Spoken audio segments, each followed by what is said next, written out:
Voice এটা একটা normal voice B this is a professional voice যেটা আমি মোবাইলে রেকর্ড করেছি। অবভিয়াসলি ভয়েস এর থেকে অনেক সুন্দর ক্রিপস অ্যান্ড ক্লিয়ার। একটা অডিওকে ক্রিপস এবং ক্লিয়ার করার জন্য দামি মাইক এর প্রয়োজন নেই, প্রয়োজন রেকর্ড করার সময় কিছু টিপস ফলো করা। সো আজকে আপনাদেরকে দেখাবো কিভাবে মোবাইলে একটা নর্মাল ভয়েসকে প্রফেশনাল করা যায়। So without wasting any time let's start.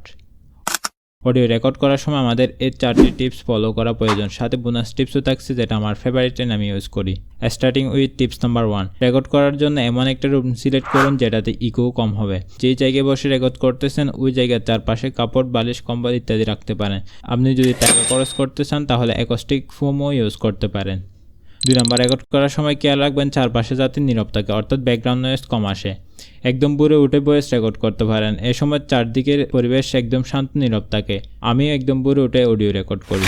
3 number, যদি অডিও মোবাইল দিয়ে রেকর্ড করেন তাহলে মোবাইলের মাইক যেদিকে আছে তার উল্টো দিকে রেখে রেকর্ড করুন।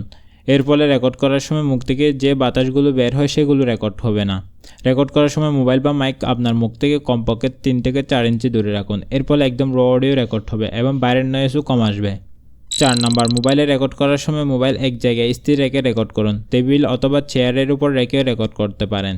আর রেকর্ড করার সময় প্রথম 5 সেকেন্ড একদম সাইলেন্ট থাকবেন। এর ফলে নয়েজ রিমুভ করার সময় নয়েজগুলো ভালোভাবে ডিটেক্ট করতে পারবে। বোনাস টিপস হলো রেকর্ড করার সময় একটু পরপর পানি খাবেন। বেশিক্ষণ কথা বলার কারণে আমাদের গলার স্বর বসে যায়, যদি পানি খান তাহলে স্বর পরিষ্কার হয়ে যায়।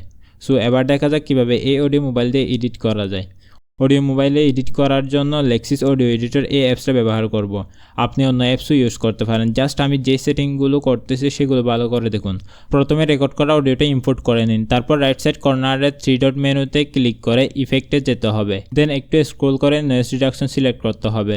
তারপর এখানে সেটিং ডিফল্টে রেখে অ্যাপ্লাইতে ক্লিক করতে হবে। যদি নয়েজ রিমুভ কম হয় তাহলে একই কাজ আবার করতে পারেন। দেন আবার ইফেক্টে আসতে হবে, তারপর এখান থেকে ইকুয়ালাইজার সিলেক্ট করতে হবে।